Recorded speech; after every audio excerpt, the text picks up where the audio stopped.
Hello friends, कैसे हैं आप सब। उम्मीद है आप सब अच्छे होंगे। तो बीएससी के क्लास में आपका स्वागत है। आज हम लोग सेल बायोलॉजी में साइटोलॉजी में एक नया टॉपिक लेके आए हैं, माइटोकॉन्ड्रिया, जो कि लार्जेस्ट सेल ऑर्गन है, सेल में प्रेजेंट होता है यूकैरियोटिक सेल में। तो इसके बारे में डिस्कशन करेंगे। अगर सबसे पहले बात करें यूकैरियोटिक सेल की, तो ये माइटोकॉन्ड्रिया यूकैरियोटिक सेल में जितनी भी यूकैरियोटिक सेल्स होती है सब में प्रेजेंट होता है, एक्सेप्ट मैच्योर आरबीसी। जो मैच्योर आरबीसी होती है उसमें अब्सेंट होता है। बाकी जितनी भी यूकैरियोटिक सेल्स हैं सब में प्रेजेंट होता है और प्रोकैरियोटिक सेल्स में अब्सेंट होता है। ठीक है। अगर माइटोकॉन्ड्रिया की डिस्कवरी की बात की जाए तो सबसे पहले साइंटिस्ट थे फ्लेमिंग। फ्लेमिंग ने इसको फिला नाम दिया, माइटोकॉन्ड्रिया को फिला नाम दिया। ये काफ़ी इंपॉर्टेंट है जितने भी मैं लिख रहा हूँ। ठीक है। और इसके बाद में एक साइंटिस्ट आया अल्टमैन ने इसको बायोप्लास्ट नाम दिया, बायोप्लास्ट। ठीक है, बायोप्लास्ट नाम दिया। माइटोकॉन्ड्रिया नाम सी बेंडा ने दिया था। सी बेंडा ने माइटोकॉन्ड्रिया नेम दिया। ठीक है। तो ये तीनों साइंटिस्ट काफ़ी इंपॉर्टेंट है। माइटोकॉन्ड्रिया को फिला नेम दिया था फ्लेमिंग ने, और बायोप्लास्ट अल्टमैन ने दिया था, और माइटोकॉन्ड्रिया को माइटोकॉन्ड्रिया नेम सी बेंडा ने दिया था। काफ़ी इंपॉर्टेंट है, सीधा एग्जाम में ऑब्जेक्टिव क्वेश्चन में पूछा जाता है। अब बात करते हैं इसको सबसे पहले देखा किसने, तो एक साइंटिस्ट थे कोलिकर। इन्होंने सबसे पहले देखा था first time seen in flight muscles of insect. जो इंसेक्ट होते हैं उनके फ्लाइट मसल सेल्स में सबसे पहले कोलिकर ने माइटोकॉन्ड्रिया को देखा था। ठीक है। उसके बाद में फ्लेमिंग ने फिला नाम दिया, अल्टमैन ने बायोप्लास्ट और सी बेंडा ने माइटोकॉन्ड्रिया। बात किया जाए अगर इंसेक्ट के फ्लाइट मसल्स की, तो फ्लाइट देखो, इंसेक्ट हमेशा उड़ते रहते हैं, तो फ्लाइट जो होते हैं ऐसे ऐसे पंख हिलाते रहते हैं, तो उसमें एनर्जी की, एटीपी की रिक्वायरमेंट बहुत ज़्यादा होती है। तो वहाँ माइटोकॉन्ड्रिया का नंबर बहुत ज़्यादा होता है। तो वहीं फ्लाइट मसल में इंसेक्ट की कोलिकर ने फर्स्ट टाइम माइटोकॉन्ड्रिया को देखा था। ठीक है। अभी बात करेंगे नंबर ऑफ माइटोकॉन्ड्रिया का, तो उसमें बताएंगे किसमें ज़्यादा होती है किसमें कम होती है। माइटोकॉन्ड्रिया जो है ये लार्जेस्ट मेम्ब्रेन बाउंड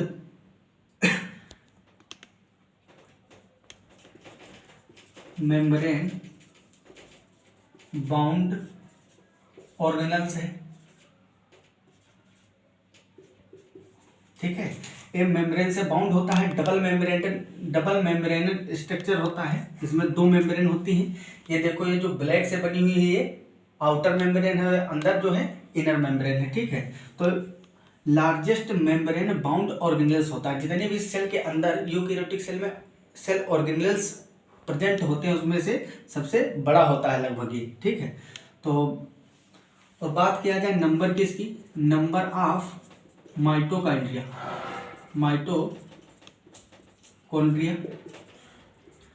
तो अलग अलग जीवों में अलग अलग नंबर होते हैं माइटोकॉन्ड्रिया के।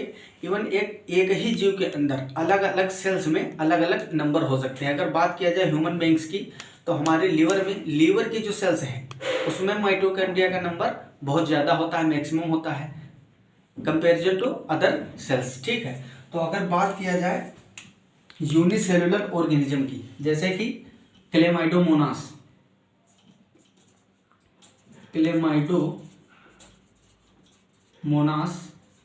और क्लोरेला,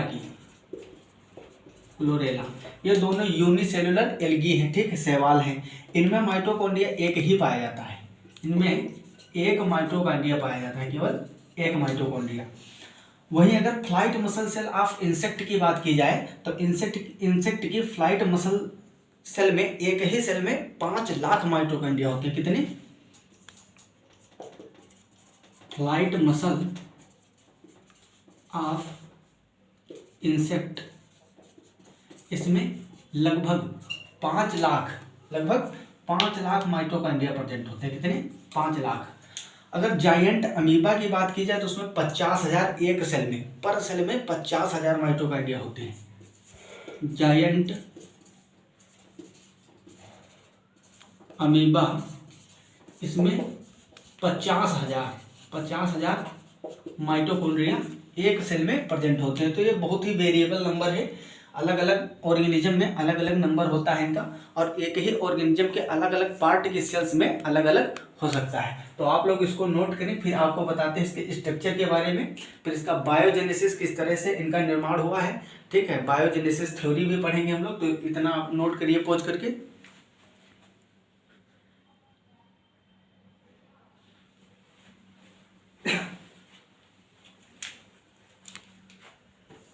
आई होप आप लोग पॉज करके नोट कर लिए होंगे।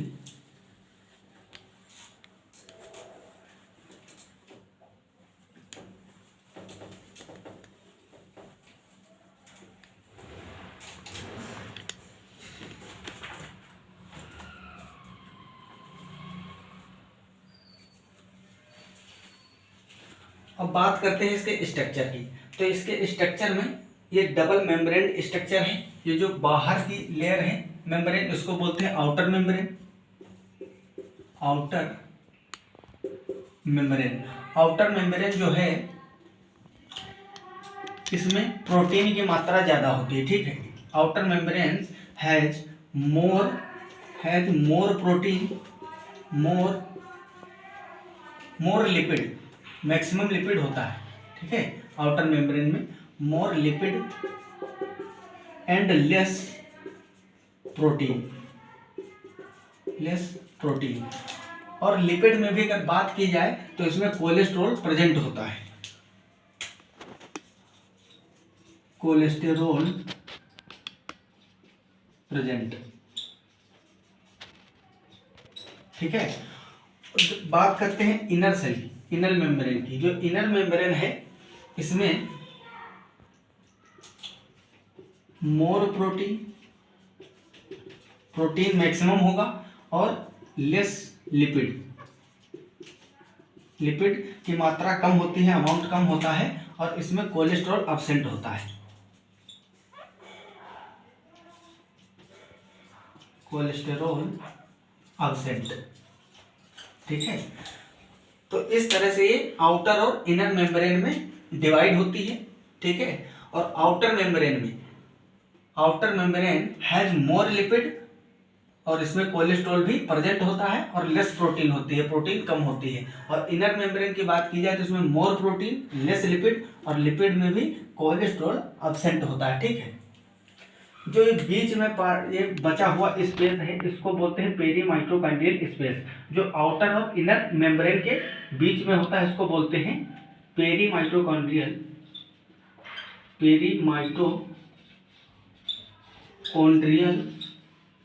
स्पेस। ठीक है, इसको पेरी माइटोकॉन्ड्रियल स्पेस भी बोलते हैं, और इसको आउटर कंपार्टमेंट भी बोलते हैं। Outer compartment. ठीक है, आउटर कंपार्टमेंट, या इसका एक और नाम होता है इंटरमेम्ब्रेनल स्पेस। दो मेम्ब्रेन के बीच में है ना, इंटरमेम्ब्रेनल स्पेस। ठीक है, तो ये जो बीच की जगह है, खाली जगह बची हुई है, इसको बोलते हैं पेरी माइटोकॉन्ड्रियल स्पेस या आउटर कंपार्टमेंट और इंटरमेम्ब्रेनल स्पेस। ठीक है, और जो ये अंदर का पार्ट होता है, ठीक है, ये पार्ट इसको बोलते हैं इनर कंपार्टमेंट।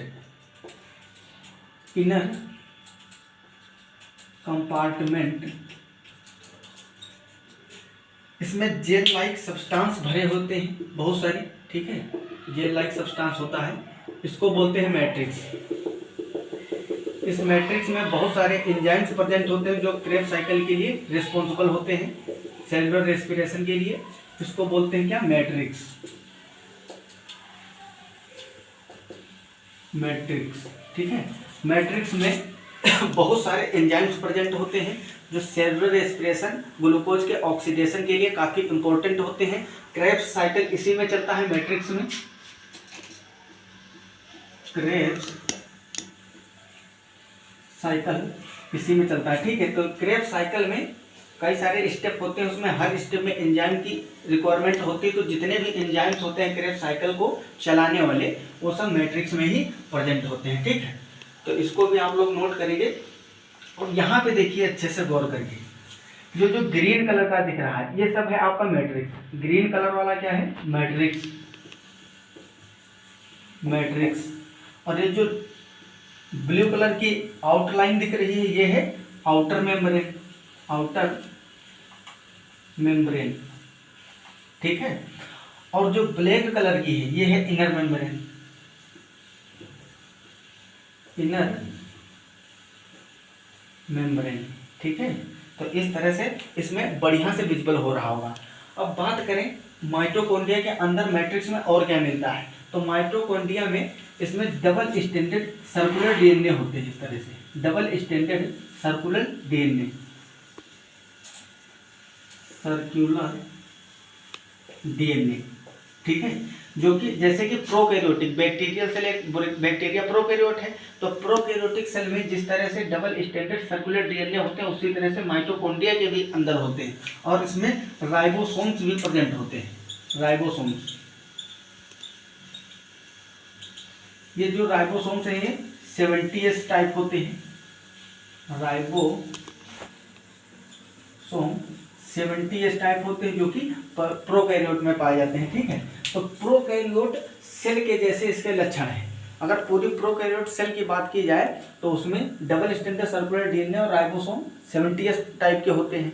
तो इस माइटोकॉन्ड्रिया को एकदम हम ऐसे मान सकते हैं कि ये एक प्रोकैरियोटिक सेल है। अभी जब इसकी बायोजेनेसिस पढ़ेंगे कि किस तरह से माइटोकॉन्ड्रिया की ओरिजिन हुई, तो उसमें बताएंगे आपको कि एक थ्योरी ऐसी भी है, ठीक है, जिसके थ्रू माना जाता है कि ये एक प्रोकैरियोट सेल है और यूकैरियोट सेल के द्वारा इसको इंगल्ब कर लिया गया अंदर। एक यूकैरियोटिक सेल प्रोकैरियोटिक सेल को अंदर इंगल्ब कर लेती है, जिसके बाद ये माइटोकॉन्ड्रिया के रूप में इसका निर्माण होता है, ठीक है। तो इसको आप लोग पॉज करके नोट करें, फिर आगे बताते हैं आपको important points.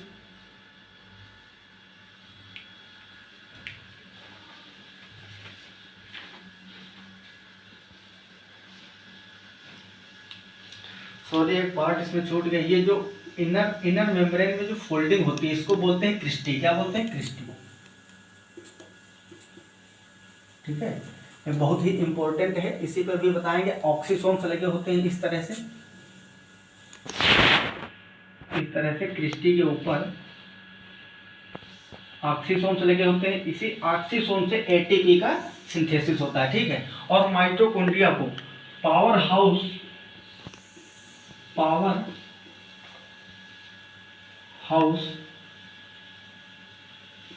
Of the cell का पावर हाउस भी कहते हैं, शक्ति गृह कहते हैं, क्योंकि इसी में एटीपी का सिंथेसिस होता है। और क्योंकि इसमें एटीपी सिंथेसिस होता है, ठीक है, इसी में एनर्जी का प्रोडक्शन होता है। तो इसको बोलते हैं पावर हाउस ऑफ सेल। तो इसको नोट करिए।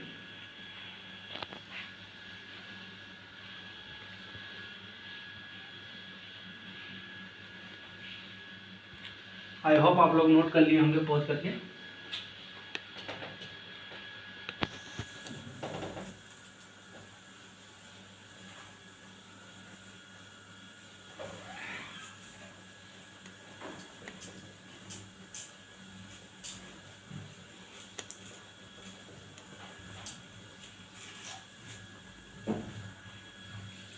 अब माइटोकॉन्ड्रिया की एक क्रिस्टी को बनाते हैं। जैसे कि मान लीजिए है माइटोकॉन्ड्रिया,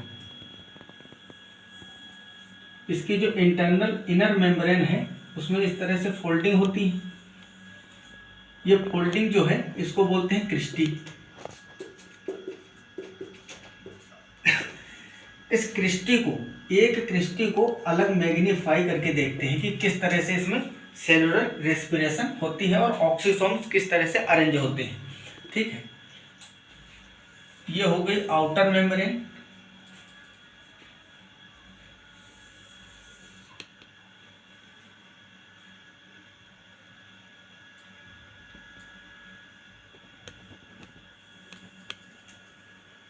और ये इनर मेम्ब्रेन के फोल्डिंग जिसको क्रिस्टी बोलते हैं, ठीक है। तो ये एक क्रिस्टी को दिखा रहे हैं कि किस तरह से होती है। ये है आउटर मेम्ब्रेन, आउटर मेम्ब्रेन, ठीक है। और ये इनर मेम्ब्रेन है। इनर मेम्ब्रेन में भी दो पार्ट हैं। देखो इस तरह मैट्रिक्स होगा, इस तरफ बहुत सारा मैट्रिक्स भरा होगा।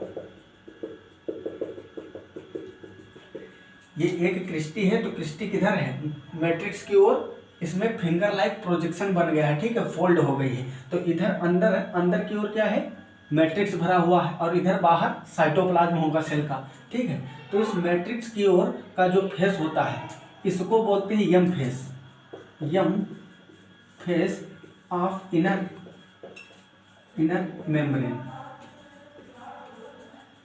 इनर मेम्ब्रेन का यम फेस। और ये जो इस तरह का पार्ट है इधर का, इसको बोलते हैं C face, C face of inner membrane. ये इनर मेम्ब्रेन का सी फेस है, ठीक है। अब इस पे कुछ इस तरह से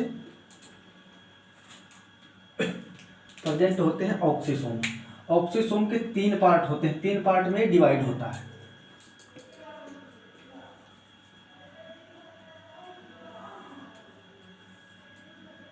ये अंदर का पार्ट है, और इस पे एक छोटी प्रोटीन लगी होती है, एक बड़ी प्रोटीन लगी होती है, ठीक है। तो इसको बोलते हैं, जो अंदर वाला पार्ट है जो इनर मेम्ब्रेन में एम्बेडेड है, धसा हुआ है, इसको बोलते हैं F not particle, F not particle, ठीक है। अब जो ये छोटी वाली प्रोटीन है, छोटी प्रोटीन, इसको बोलते हैं F B particle, F B particle.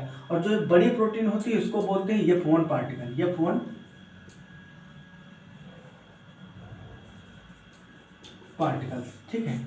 इसको कलेक्टिवली एक में ऑक्सीसोम बोला जाता है। अगर तीनों को मिला दिया जाए, इस पूरे स्ट्रक्चर को बोलते हैं ऑक्सीसोम, ऑक्सीसोम या F1 पार्टिकल, F1 पार्टिकल बोलते हैं। और इसी का एक और नाम होता है एलिमेंट्री पार्टिकल, एलिमेंट्री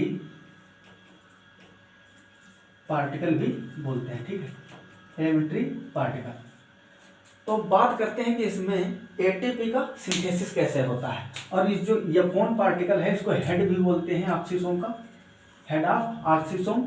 इसमें इस हेड में एटीपीएज एंजाइम होता है, एटीपीएज, जो कि एटीपीएज एंजाइम ही एटीपी की सिंथेसिस करता है। तो अब इधर देखते हैं कि किस तरह से एटीपी का निर्माण होता है, इसमें सिंथेसिस होता है, जिसके कारण माइटोकॉन्ड्रिया को पावर हाउस ऑफ सेल बोला जाता है, ठीक है।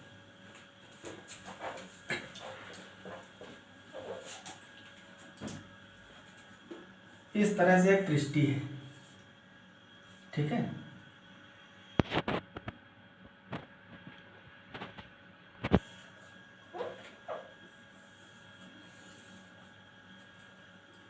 यह है मैट्रिक्स भरा हुआ है।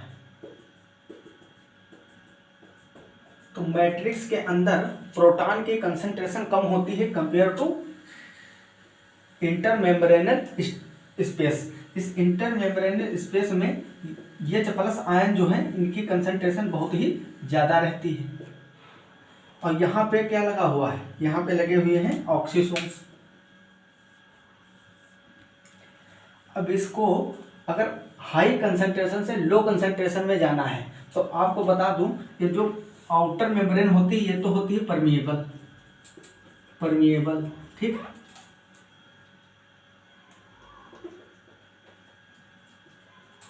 परमिएबल, लेकिन ये जो होती है ये परमिएबल नहीं होती है इनर मेम्ब्रेन। तो ये H+ आयन सीधा इस मेम्ब्रेन को, इनर मेम्ब्रेन को क्रॉस करके नहीं जा सकते। इसको, इन प्रोटॉन्स को मैट्रिक्स में जाने के लिए ये कहाँ से जाते हैं, ऑक्सीसोम से होते हुए इस तरह से जाते हैं। और जब ऑक्सीसोम से दो प्रोटॉन एक साथ निकलते हैं तो इसके अंदर क्या होता है, अभी बताया कि जो हेड है ऑक्सीसोम का, ऑक्सीसोम के हेड में क्या होता है, एटीपी सिंथेज एंजाइम होता है जो कि एटीपी को सिंथेसिस करता है, एटीपी सिंथेसिस करता है। तो इसमें जो ATPase एंजाइम प्रेजेंट है वो मैट्रिक्स में बहुत सारे ADP पड़े होते हैं, ADP और फॉस्फेट ग्रुप भी होते हैं। तो यहाँ से ADP और फॉस्फेट को जोड़ देगा और ATPase एंजाइम सिंथेसिस कर देगा ATP की, ठीक है। इसको डिटेल पढ़ने के लिए हम लोग जब ऑक्सीडेशन पढ़ेंगे ग्लूकोज का, बायोकेमिस्ट्री पढ़ेंगे और फिजियोलॉजी सेलुलर रिस्पिरेशन, तो उसमें आपको बताएंगे कि बहुत सारे इलेक्ट्रॉन चेन्स होते हैं इसमें, ठीक है। काफ़ी साइकिल चलती हैं, ATS साइकिल बढ़ाएंगे, इलेक्ट्रॉन ट्रांसपोर्ट सिस्टम, ठीक है। उसमें बताएंगे कि किस तरह से फॉर्मेशन होता है। यहाँ बस इतना समझ लीजिए कि क्रिस्टी में ऑक्सीसोम लगे होते हैं, प्रोटॉन का कंसंट्रेशन क्रिस्टी के अंदर जाता होता है कंपेयर टू मैट्रिक्स। तो ये जो H+ आयन को बाहर निकालने के लिए ऑक्सीसोम से होते हुए जाते हैं मैट्रिक्स में, और जब जाते हैं प्रोटॉन उसके थ्रू इलेक्ट्रॉन्स निकलते हैं, ठीक है। तो उन इलेक्ट्रॉन को यूज करके ADP और फॉस्फेट कंबाइन होकर ATP का निर्माण करते हैं। ADP एडिनोसिन डाइफॉस्फेट, और ये फॉस्फेट और जुड़ गया तो 3 फॉस्फेट हो गए, डाई मीन्स 2 फॉस्फेट, और ये और जुड़ गया तो ट्राईफॉस्फेट, ATP एडिनोसिन ट्राईफॉस्फेट का प्रोडक्शन होता है जिससे कि एनर्जी प्रोड्यूस होती है। तो इसीलिए माइटोकॉन्ड्रिया को बोलते हैं पावर हाउस ऑफ सेल, ठीक है। तो इसको आप लोग नोट करिए।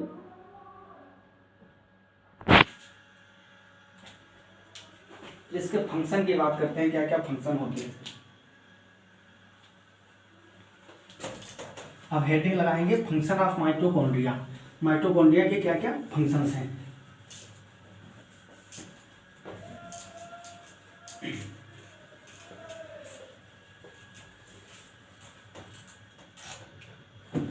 माइटोकॉन्ड्रिया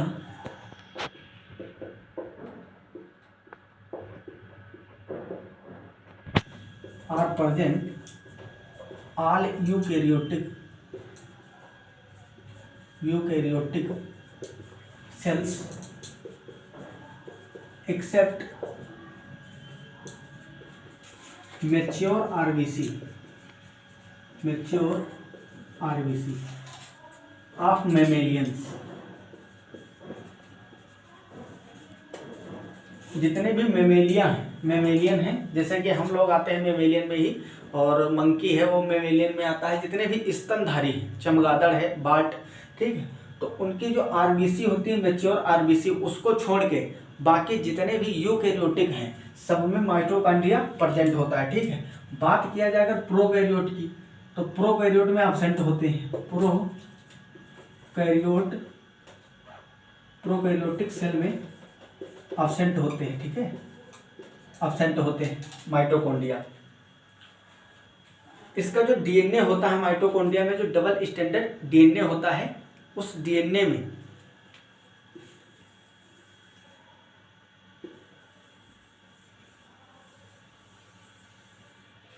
यहाँ पे जो डबल स्टैंडर्ड सर्कुलर DNA है, डबल स्टैंडर्ड सर्कुलर DNA, इसमें साइटोसिन और गुआनिन की मात्रा बहुत ज़्यादा होती है, अमाउंट साइटोसिन और गुआनिन की, ठीक है।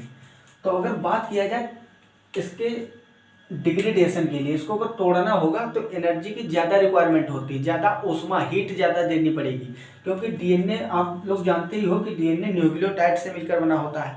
उसमें एडेनिन और थायमीन के बीच में 2 हाइड्रोजन बॉन्ड होते हैं। इसको तोड़ना थोड़ा आसान होता है, लेकिन इसमें रिचनेस ज़्यादा होती है, किसकी, साइटोसिन और गुआनिन रिच होते हैं, ठीक है, डबल स्टैंडर्ड सर्कुलर DNA में जो माइटोकॉन्ड्रिया पाया जाता है।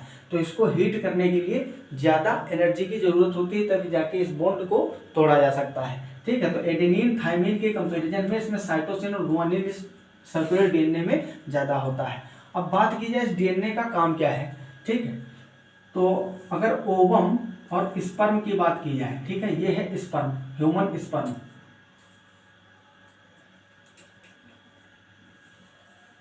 और ये है ओवम, ठीक है। तो ओवम में भी न्यूक्लियस होगा अपना, और स्पर्म में भी न्यूक्लियस होगा, ठीक है।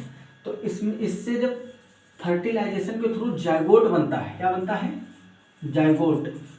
तो इस जाइगोट में अच्छे से गौर करना, ये जो स्पर्म है, स्पर्म के माइटोकॉन्ड्रिया कहाँ होते हैं? इसके हेड में नहीं होते, हेड ये एक्रोसोम है, एक्रोसोम में नहीं होते, इसकी जो मिडिल पीस होता है यहाँ पे,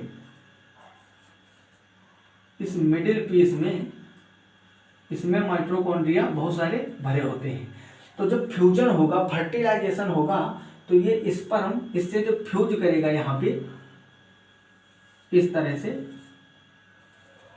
तो केवल इसका न्यूक्लियर मटेरियल ओवम से मिक्स होगा, और ओवम जो है इसमें माइटोकॉन्ड्रिया इसके साइटोप्लाज्म में ही पड़े होते हैं। तो अगर जाइगोट की बात की जाए तो जो इसका न्यूक्लियस है, तो जेनेटिक मटेरियल, न्यूक्लियर मटेरियल दोनों का आया है, लेकिन माइटोकॉन्ड्रिया सिर्फ किसके आए हैं? ओवम के, क्योंकि माइटोकॉन्ड्रिया जो स्पर्म के थे वो कहाँ प्रेजेंट थे? मिडिल पार्ट में, मिडिल पीस में, यहाँ पे प्रेजेंट ही नहीं है क्रोमोसोम में। तो माइटोकॉन्ड्रिया जो जाइगोट में आते हैं, जो मतलब एक पीढ़ी से दूसरी पीढ़ी में माइटोकॉन्ड्रिया जाते हैं, वो केवल मदर से जाते हैं, मदर की ओवम से जाते हैं। तो इसमें जो माइटोकॉन्ड्रिया प्रेजेंट होंगे, तो इसमें भी डीएनए होगा, सर्कुलर डीएनए। तो माइटोकॉन्ड्रियल जो डीएनए है ये किससे आता है? केवल मदर से आता है। तो यही रिस्पॉन्सिबल होता है साइटोप्लाज्मिक इनहेरिटेंस के लिए। देखो, इनहेरिटेंस दो प्रकार की होती है, विभिन्नताएं, एक न्यूक्लियर इनहेरिटेंस और दूसरा साइटोप्लाज्मिक इनहेरिटेंस। तो जो साइटोप्लाज्मिक इनहेरिटेंस है वो माइटोकॉन्ड्रिया के थ्रू होता है, ठीक है, उसके लिए रिस्पॉन्सिबल होता है माइटोकॉन्ड्रिया, और वो भी माइटोकॉन्ड्रिया मदर से आता है, ठीक है। तो इसको बोलते हैं साइटोप्लाज्मिक इनहेरिटेंस, या और क्या बोलते हैं इसको बोलते हैं मैटरनल इनहेरिटेंस,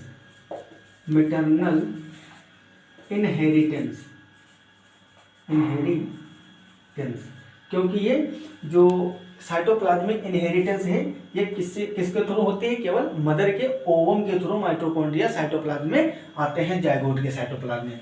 अब बात करते हैं इसके फंक्शन की, ठीक। Function of mitochondria. तो माइटोकॉन्ड्रिया के फंक्शन, पहला तो फंक्शन है एटीपी प्रोडक्शन,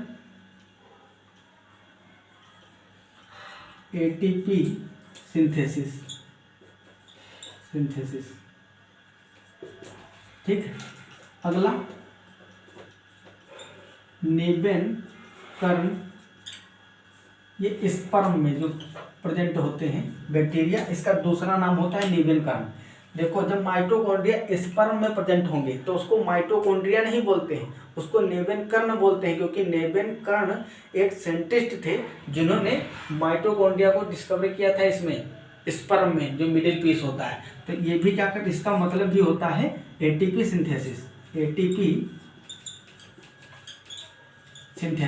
ठीक है। और इसका काम क्या होता है? थर्मोजेनेसिस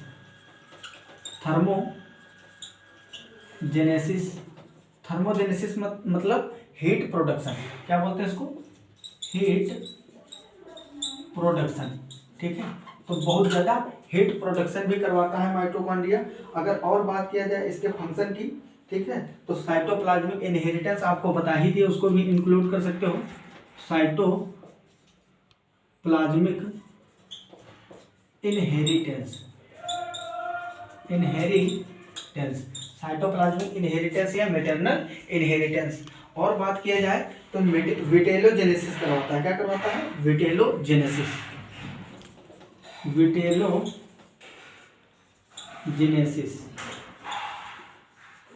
मतलब जो इग योल्क होता है, इग योल्क का सिंथेसिस करवाता है, फॉर्मेशन। आपको बता दें, जो इग होता है, इग के जो मिड वाला पार्ट होता है येलो कलर का, ठीक है, वो येलो कलर जिसको हम जर्दी बोलते हैं हिंदी में, इंग्लिश में योल्क बोलते हैं। इग योल्क टूटे हुए क्रिस्टी का बना होता है। किसका बना होता है?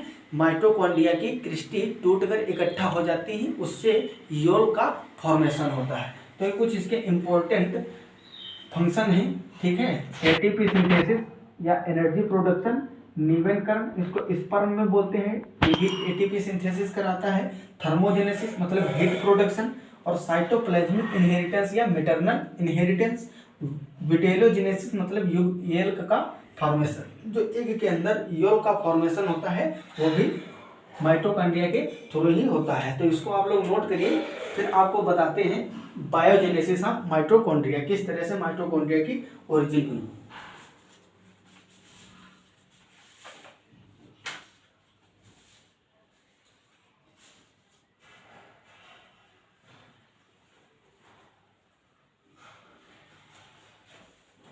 आई होप आप लोग पॉज करके नोट कर लिए होंगे।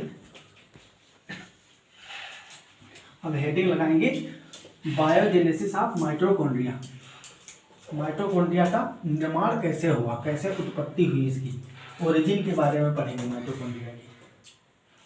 आपको बताते हैं जो माइटोकॉन्ड्रिया है सेमी ऑटोनोमस ऑर्गन है, ठीक है, अर्ध स्वायत्त अंग बोलते हैं इसको। माइटोकॉन्ड्रिया या सेमी ऑटोनोमस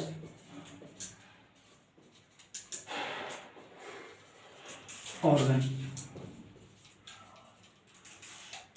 ठीक है, हिंदी में बोलते हैं अर्ध स्वायत्त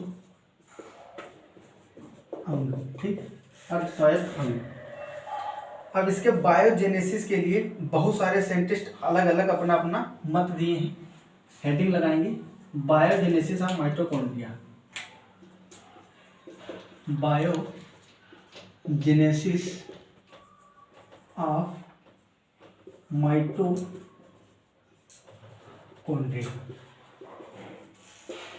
इसमें पहला जो पॉइंट है, पहला पॉइंट है रिप्लिकेशन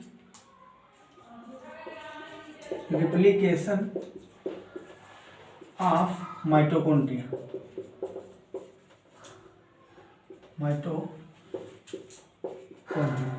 माइटोकॉन्ड्रिया सेल्फ रिप्लिकेट करती है। क्या करती है? सेल्फ रिप्लिकेट, जिससे कि एक माइटोकॉन्ड्रिया से दो माइटोकॉन्ड्रिया बन जाते हैं। जैसे कि ये एक माइटोकॉन्ड्रिया था, ठीक है, और इसमें सेल्फ रिप्लिकेशन हुआ जिससे कि दो माइटोकॉन्ड्रिया बन गए, इस तरह से।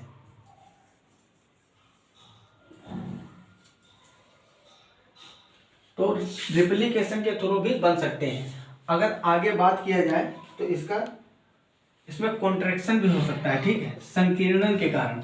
एक माइटोकॉन्ड्रिया में कुछ संकीर्णन आ जाता है, इस तरह से। देखिए आप लोग, यहाँ पे एक खांच बन जाती है, ठीक है, एक ग्रोव बन जाती है। इसमें धीरे धीरे ग्रोथ होती है और ग्रोथ होने के बाद में इस तरह से एक खांच बहुत बड़ी हो जाती है और दो माइटोकॉन्ड्रिया बन जाती है इससे।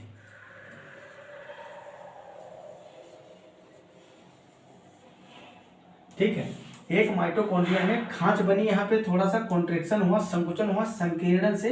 यह संकीर्णन धीरे धीरे अंदर की ओर ग्रोथ करेगा और ग्रोथ करके इस तरह से इससे दो माइटोकॉन्ड्रिया बन जाते हैं, ठीक है।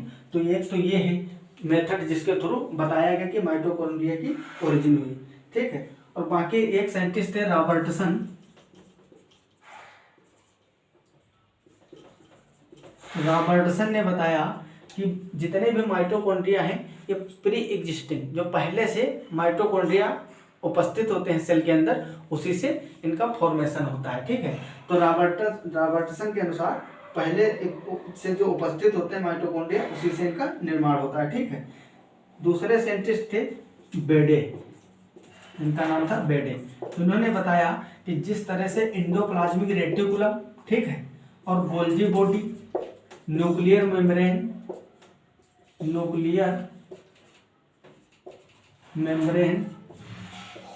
इनका निर्माण होता है जिस ऑर्गन से, ठीक है, जिस सेल के स्ट्रक्चर से गोल्जी बॉडी, एंडोप्लाज्मिक रेटिकुलम और न्यूक्लियर मेम्ब्रेन का फॉर्मेशन होता है, उसी के थ्रू माइटोकॉन्ड्रिया का भी फॉर्मेशन होता है। लेकिन ये सभी बाद में डिस्कार्ड की गई थ्योरी। तो लास्ट में एक दूसरी थ्योरी आई, सिम्बायोटिक थ्योरी, जिसके हिसाब से हमको पता चला कि असल में किस तरह से इनका निर्माण होता है, ठीक है।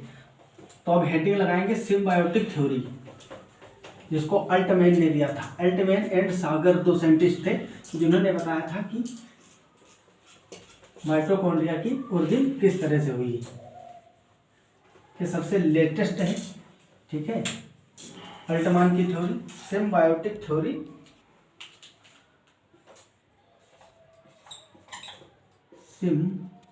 Symbiotic theory of mitochondria, mitochondria, ठीक है। इसको 2 साइंटिस्टों ने दिया था, अल्टमैन एंड सागर, ठीक है, अल्टमैन एंड सागर ने। इनके थ्रू अगर देखा जाए, ठीक है, तो माइटोकॉन्ड्रिया का निर्माण जो है, फॉर्मेशन, वो इस तरह से हुआ। मान लो एक प्रोकैरियोटिक सेल थी, ठीक है, ये है प्रोकैरियोटिक सेल, प्रोकैरियोटिक सेल, और ये दूसरी बड़ी सी थी यूकैरियोटिक सेल, यूकैरियोटिक सेल। अब यूकैरियोटिक सेल ने प्रोकैरियोटिक सेल को इंगल्ब कर लिया, अंदर खा लिया, ठीक है, इस तरह से। तो यूकैरियोटिक सेल के अंदर एक प्रोकैरियोटिक सेल आ गई, ठीक है, समझ में आ रहा है ना। अल्टमान और सागर की सिम्बायोटिक थ्योरी के अनुसार अगर देखा जाए तो इसके अकॉर्डिंग एक यूकैरियोटिक सेल में प्रोकैरियोटिक सेल को इंगल्ब कर लिया, यूकैरियोटिक सेल ने प्रोकैरियोटिक सेल को इंगल्ब कर लिया, अंदर खा लिया, ठीक है। तो इस तरह से प्रोकैरियोटिक सेल यूकैरियोटिक के अंदर आ गई। अब इस सेल को, जब ये सेल यूकैरियोटिक सेल के अंदर आई तो इसमें कुछ मॉडिफिकेशन हो गए, जिससे कि ये क्या बन गई, माइटोकॉन्ड्रिया का निर्माण हो गया, ठीक है। तो यही ज़्यादातर इसी को स्वीकार किया गया है, अल्टमैन की थ्योरी को और सागर की थ्योरी को। तो इस तरह से माइटोकॉन्ड्रिया का बायोजेनेसिस होता है। आपको पता भी होगा, जैसे कि प्रोकैरियोटिक सेल में क्या होता है, न्यूक्लियस तो होता नहीं, न्यूक्लियस एब्सेंट होता है, न्यूक्लियर मेम्ब्रेन भी एब्सेंट होती है, इसमें फ्रीली मूवेबल ऐसे ही राइबोसोम्स होते हैं, और यहाँ पे सर्कुलर डीएनए होता है जिसको प्लाज्मिड भी हम लोग बोलते हैं। तो डबल स्टैंडर्ड सर्कुलर डीएनए और राइबोसोम्स होते हैं, बहुत ही माइन्यूट स्ट्रक्चर। तो अगर माइटोकॉन्ड्रिया की बात की जाए तो इसके अंदर भी डबल स्टैंडर्ड डीएनए भी है सर्कुलर, और इसमें राइबोसोम्स भी प्रेजेंट होते हैं। तो प्रोकैरियोटिक सेल और माइटोकॉन्ड्रिया लगभग सिमिलर ही है, बस यूकैरियोटिक सेल के अंदर आने के बाद में इसमें कुछ फोल्डिंग बन जाती है, इनर मेम्ब्रेन जो है इसमें फोल्डिंग आ जाती है, जिससे कि माइटोकॉन्ड्रिया जैसे वो लगने लगता है, ठीक है। बाकी ये बडिंग के थ्रू भी बन सकती है, बडिंग, बडिंग इसको हिंदी में बोलते हैं मुकुलन, मुकुलन। मुकुलन में क्या होता है, ऐसे माइटोकॉन्ड्रिया पे छोटा सा एक बड बन जाता है, क्या बन जाता है, बड, बड बन जाता है।